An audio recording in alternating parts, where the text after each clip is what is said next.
All right, it's recording. So welcome to our viewers. This is the CGHS research webinar hosted by the Public Health Department at ATSU University. And today we are going to have our dental public health residents presenting. And to give you a little background on our public health residency, I'm going to turn over the mic to Jeff Chaffin. Thanks, Marcia, and thanks for organizing this for us. So those of you who may not be aware, but dentistry has 9 specialties, and one of those specialties is dental public health, and our program is one of the 16 dental public health residencies in the States. And so our program is a 25-month program that combines an MPH with the dental public health residency. And so the folks who are going to present today, Matina and Jennifer, are in their 24th month, so they will finish out the program next month. Sorry, Matina, not next year. Part of the residency, and they're dentists already, and part of their residency is a significant research project, and what we wanted to do was give them the opportunity to present their findings today. So Matina, I will turn this over to you. Why don't you just give a very brief background and introduction of yourself before we jump into the research, okay? Okay, thank you. So my name is Matina Angelopoulou. I'm currently a second year dental public health resident at ATSU. I'm also an assistant professor at Marquette University School of Dentistry, and I'm a pediatric dentist there. So let me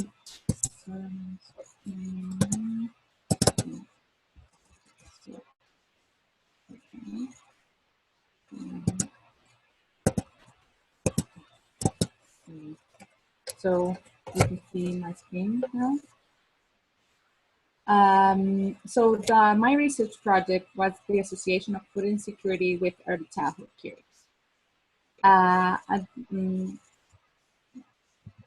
Socioeconomic status has been strongly related to prevalence of dental caries and food insecurity. Food insecurity, in order to define it, is the limited or uncertain availability of nutritional, adequate, and safe food, or limited or uncertain ability to acquire acceptable food in socially acceptable ways.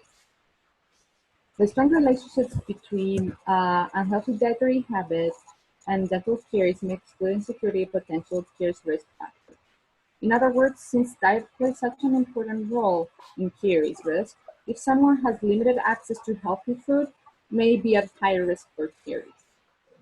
An association between food insecurity and dental caries and oral health disparities has been reported in a limited number of studies. However, all of these studies tested the association in school-aged children. Dental caries is the most prevalent chronic disease among children and adolescents.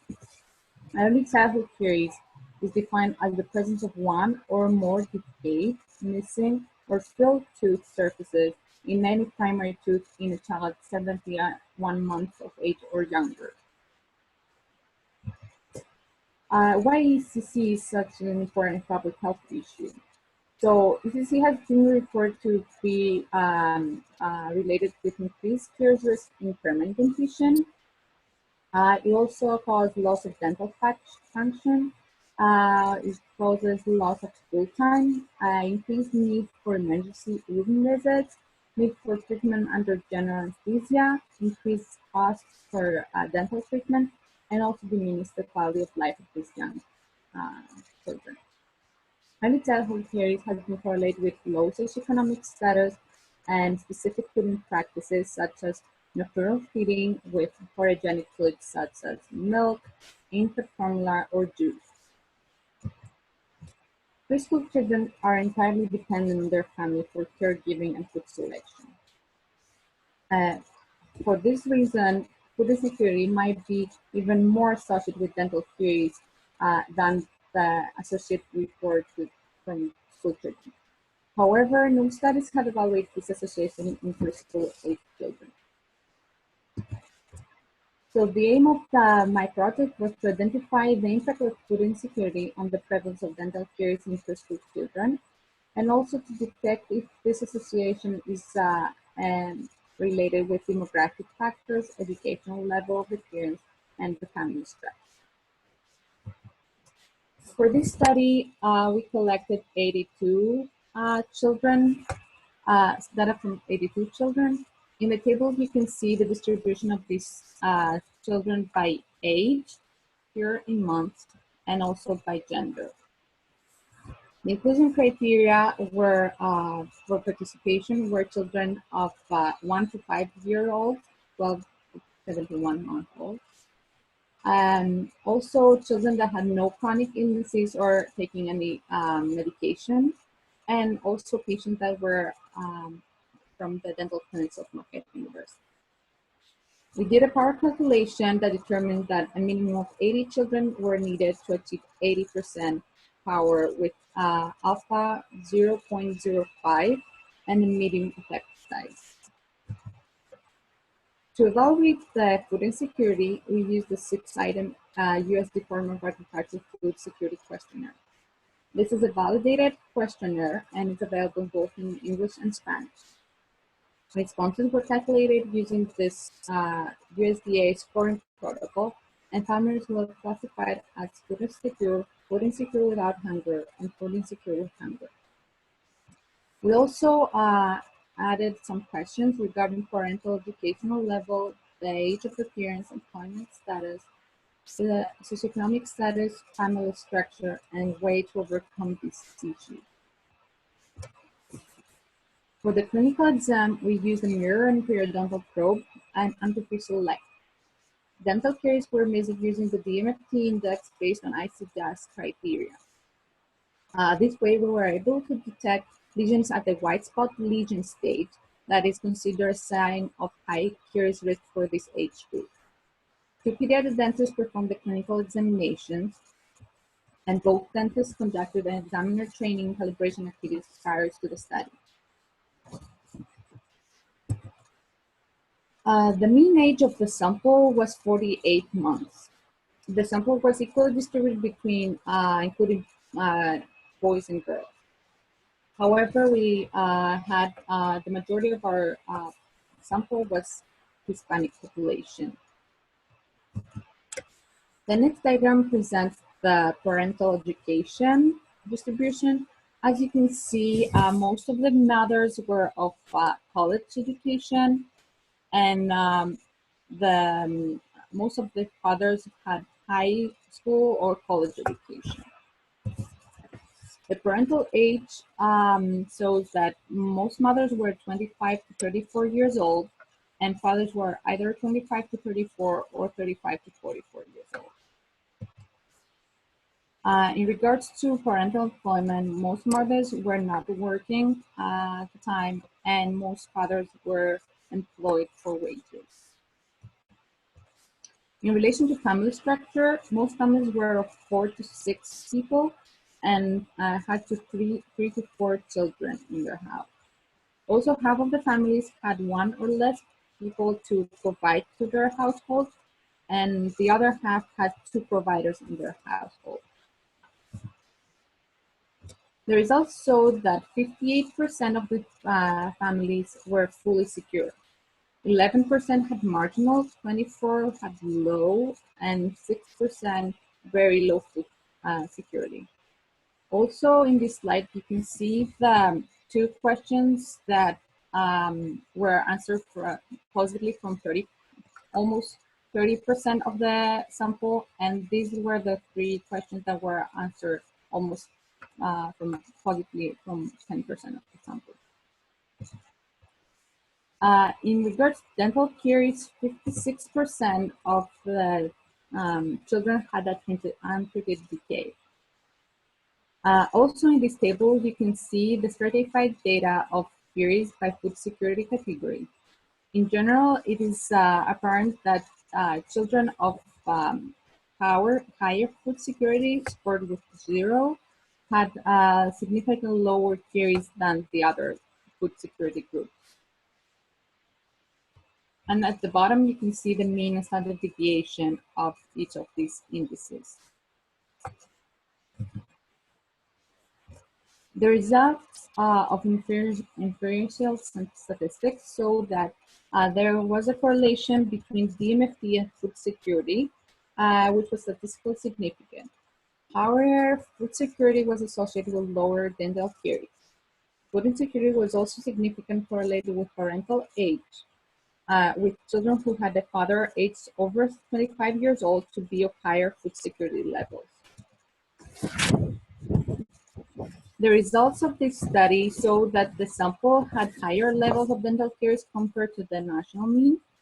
That could be because we collected data from a dental clinic where people usually seek dental care. And that might have already some dental problems. And also the fact that we calculate caries using the dmft index, which is more sensitive than the one used for other studies and the national data. Food security levels were similar to the US national level for school children.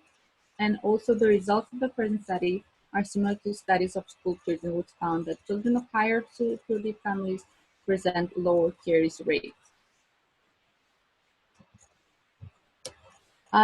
Food insecurity dental caries relationship can explain with different possibilities.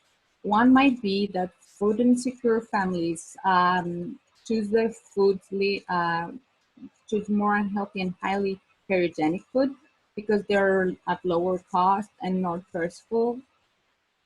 Another explanation might be that food insecurity might be a presentation of a larger picture of poverty, and thus people may not prioritize children's oral health that requires frequent oral hygiene, frequent visits to the dentist, and so forth. In conclusion, food security is a factor associated with dental caries in preschool children. When the father of the family is older than 25 years old, there seems to be higher food security in the family.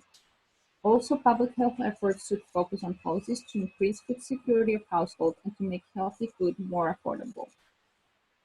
Thank you, and at this end, I would like to thank Dr. Chappin, who was the director of our residency program, and Dr. Santi, who was the fact advisor for this project. And I want to thank them for their help and support through these 2 years.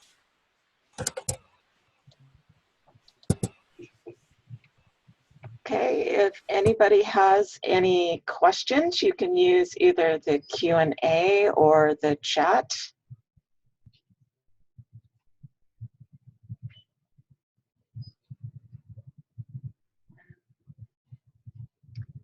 We'll have this brief moment of awkward silence while we're waiting to see if anybody has any questions.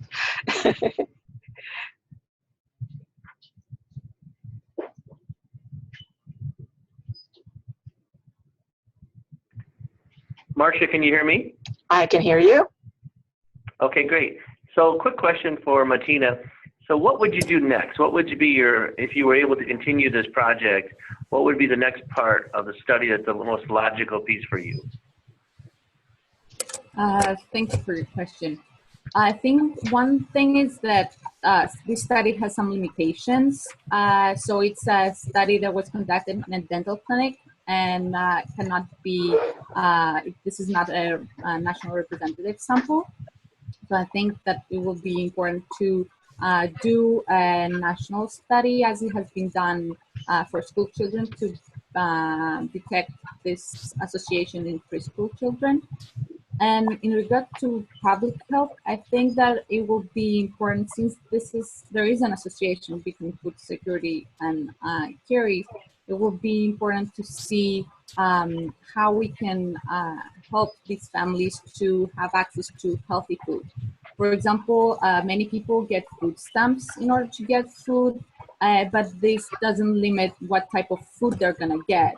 So if they will be able to buy more like milk, fruits, things that are gonna be healthier, that might lead also to better oral health. All right, thank you very much.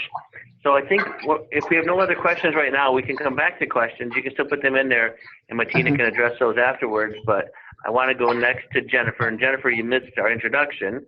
So if you would just introduce yourself, just a short introduction. And we know a lot of people aren't on the call right now, but a lot of people view these later on as well. And then you can go right into your presentation. Okay, thank you. So my name is Jennifer Clemens, and I'm a general dentist, or I've been a practicing general dentist who lives in Salem, Oregon. The population that I serve is largely Medicaid children. So let's see, let me see if I can share my screen here.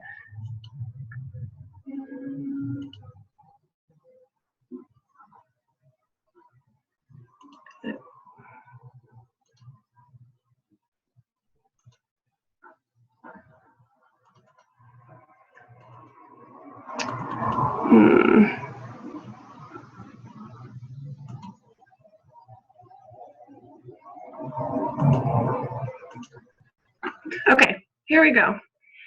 So the presentation today is going to be about the effect of silver diamine fluoride on dental caries and primary teeth. The contributing authors for this project are Dr. Gold and Dr. Chafin.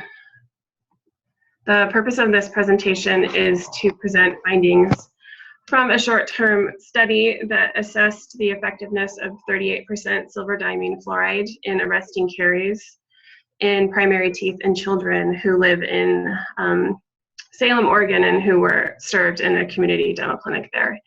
And then also to present findings regarding parental feelings about the SDF process, including how easy it was to apply the SDF, their perception of the taste and painlessness of the process, and the discoloration of the treated lesions that is associated with silver diamine fluoride application. The public health problem addressed by this study is the epidemic of untreated dental decay in children, and also the poor access to dental care that these low-income children have. Early childhood caries is a infectious transmissible disease that affects young children. There's some information from the National Institute of Dental and Craniofacial Research in 2014 that indicated that of children who are aged 2 to 9 years old, 42% of them have had caries experience in their primary teeth, and 23% of them had untreated decay. It has been found that children from families of low socioeconomic status have a prevalence of caries that is increasing over time, and children in those families who are under age 3, their caries are largely untreated. So early childhood caries is associated with vulnerable, uninsured, and low-income populations. The consequences of untreated caries can be severe. It includes pain and infection. Families will resort to going to the emergency room for care, which can be expensive. Sometimes children are admitted because of dental infection. The children are young and can't cooperate for treatment, so sometimes they need general anesthesia to allow treatment to be completed, and those treatment costs are high. There's delayed growth and development. Children have changes in their ability to eat and speak and play and learn, and they're missed days from work and school because of the pain and the infection. Silver diamine fluoride is an anti-caries agent that arrests decay, and it has the potential to address this epidemic of untreated decay in children. The product was cleared by the U.S. Food and Drug Administration for treatment of hypersensitivity in 2014. It is used to arrest active caries lesions, and this can hopefully prevent the need for restorative dental treatment for a child, or maybe just delay the treatment until the child becomes a bit more older and more able to cooperate for traditional treatment in the dental chair. And silver diamine fluoride has been proven effective across various ages and populations in the research. Excuse me. 2 found that 38% silver diamine fluoride, it arrested lesions better than fluoride varnish alone, with a prevented fraction between 70 and 84%. Yi in 2009 found that SDF was an effective agent to arrest caries. That study population was Nepalese school children who were between 3 and 9 years old. That study found that after a single application of SDF, 12 months later, there were 4.2 arrested surfaces mean per child that had the SDF applied, compared to 1.2 surfaces for the children that did not have SDF applied. Yodra in 2005 examined SDF in Cuban school children who were 6 years old, and found that SDF reduced the incidence of caries in both the primary and the permanent dentition, with a prevented fraction of 79% in primary teeth. And Zi, Lo, and Lin in 2012 compared the effectiveness of SDF with the glass ionomer that's traditionally used as an interim therapeutic restoration to arrest decay. They found that the annual application of SDF or glass ionomer was, they're both effective at arresting caries, but if you increase the application time of SDF to twice a year, it was significantly more effective at arresting decay than was the glass ionomer.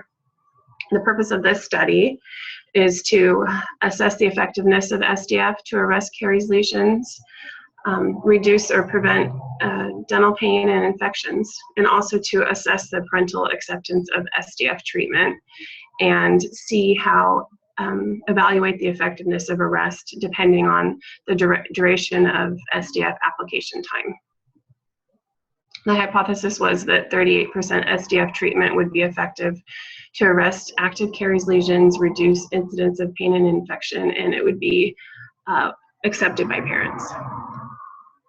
The study participants included, 32 pre-cooperative children. They were aged 2 to 5 years old, and they had active untreated decay. They were recruited from a dental clinic in Salem, Oregon at the time that the family presented to the clinic for a consultation for full mouth rehabilitation under general anesthesia. Typically, this population experiences long waits for this dental surgery due to the large number of patients that have such extensive decay and the low number of providers that treat this particular population.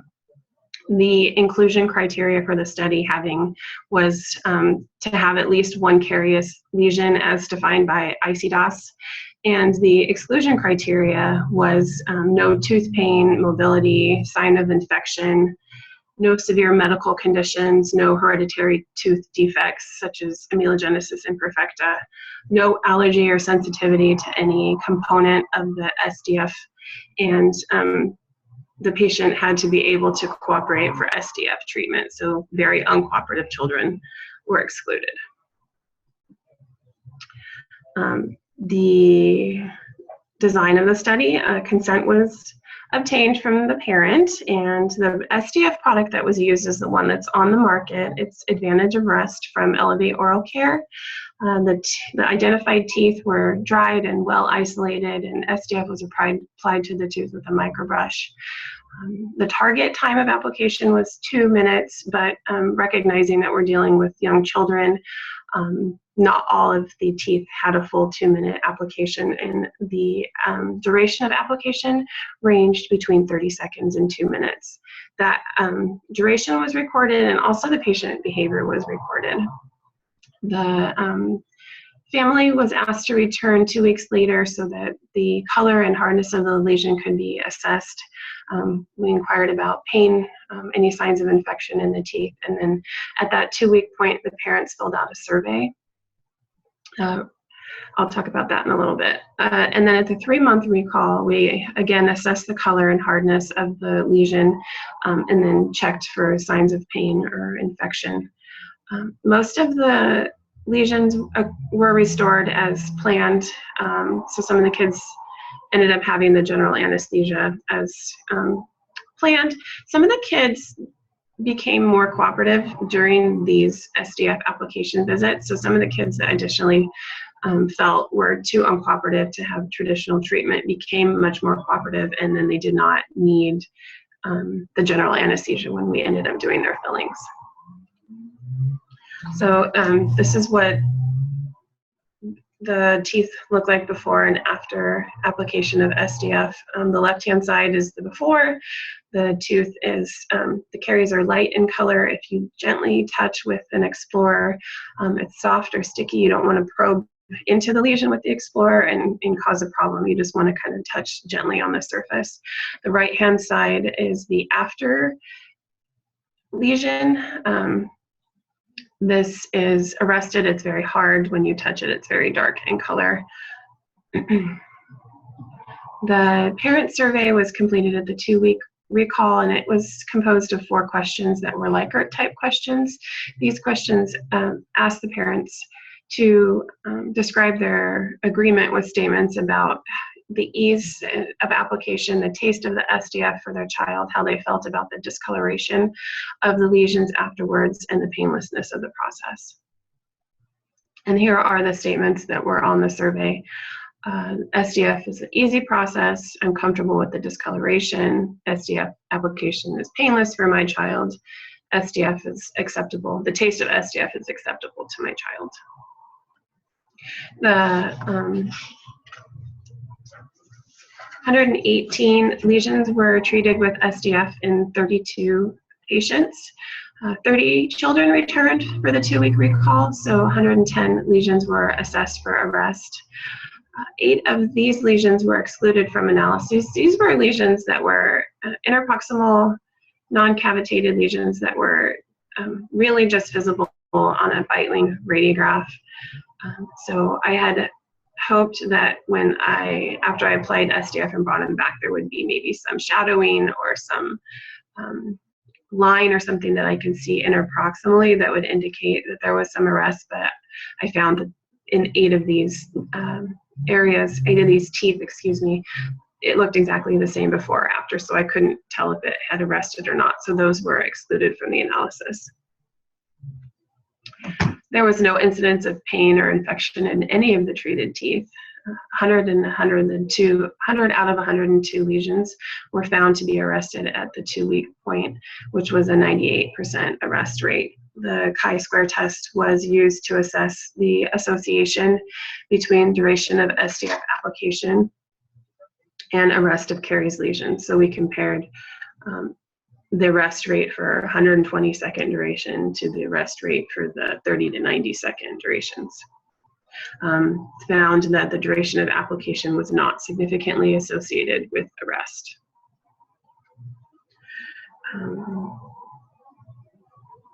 These are the parent survey findings. So the SDF statements are along the left-hand side, and then along the top are the categories that the parents could agree with.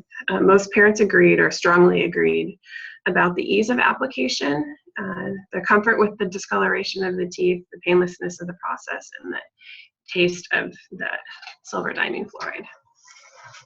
The Kendall-Tau rank correlation was used to assess the correlation of ordinal variables from the parental questionnaire and to assess the correlation of parental acceptance with child behavior during the application process. The behavior during application was not correlated with parent feelings about painlessness, discoloration, or taste, but the parent feelings about how easy it was weakly correlated with their feelings about the discoloration, the painlessness, and the taste. Strengths of the study include the location and age of the study participants. Most of the previous SDF studies are international studies of school-aged or older people. And so because this is a US-based study on preschool, basically preschool-age children, this was some new information. Also new information that the study broached was just information about parents' feelings about SDF and their acceptance of the process. Limitations on the study design, it wasn't a randomized clinical trial, so that would have maybe given some more strength to the study. Possible examiner bias. There was one examiner. Would have been nice to maybe have a second examiner to see if there was some agreement with the findings. Small number of participants, and then there could have been some bias in the parent survey responses.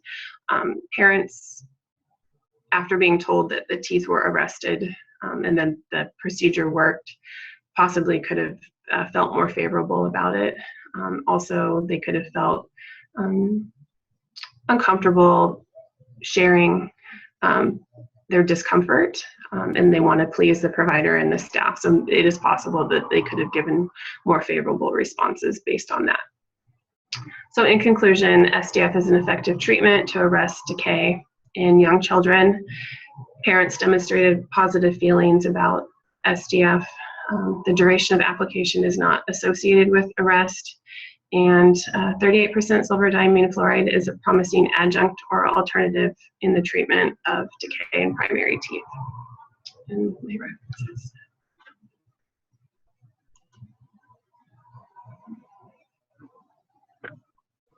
So Jennifer, yeah. So I asked a similar question. So what would you do differently? I know sometimes some of the IRB limitations we have in studies. What would you do differently if you could redo parts of this project?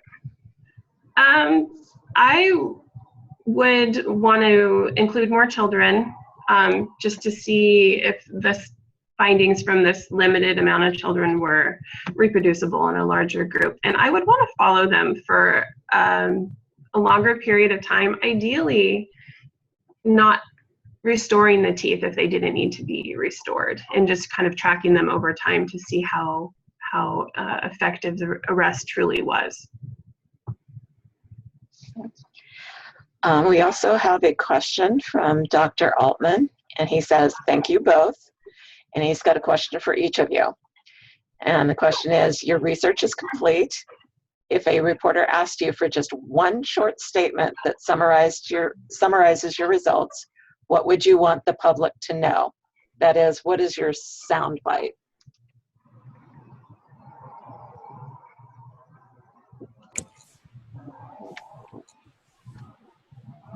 I mean, I can go first. This is like, who's gonna go first?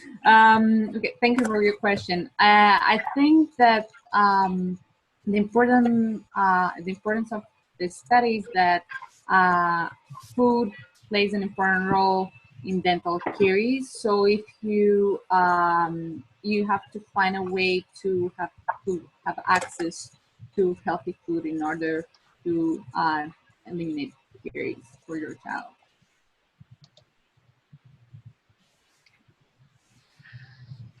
And I think the study shows that the way that we've always thought of restorative dentistry is maybe not the way that we should be thinking about dentistry, and that there's other alternative or adjunctive ways to address decay.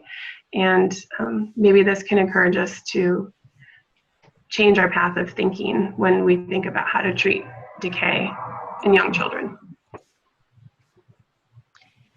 I have a question for you, Jennifer. You mentioned that the parents might have some bias in their responses. Was there any attempt at all to question the children about how they felt about it? Yeah, I'm kind of sensitive to how children feel about the process, and I didn't want any of them to feel forced into doing this. So I included them in the consent process, but I also kind of checked on them afterwards. And kids really don't like anything. They'll tell me regular fluoride tastes bad. They'll tell me gauze tastes bad. So I don't know. So I tried to check in on them and get their feedback, but also you have to realize that they don't really like anything that I do. So of course, I don't know how valid that is. Right.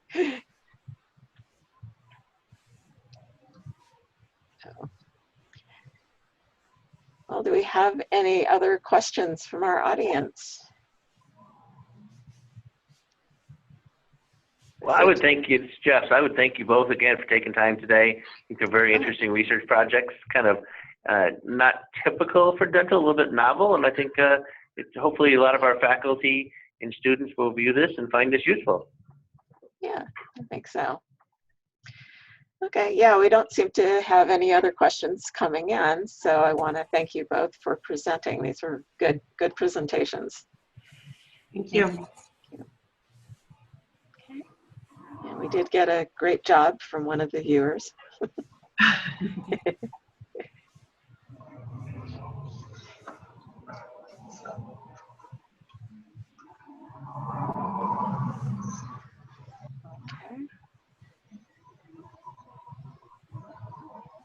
Well, I think that's all that's kind of come in. So I'm going to go ahead and stop the recording and end the session. And again, thank you both.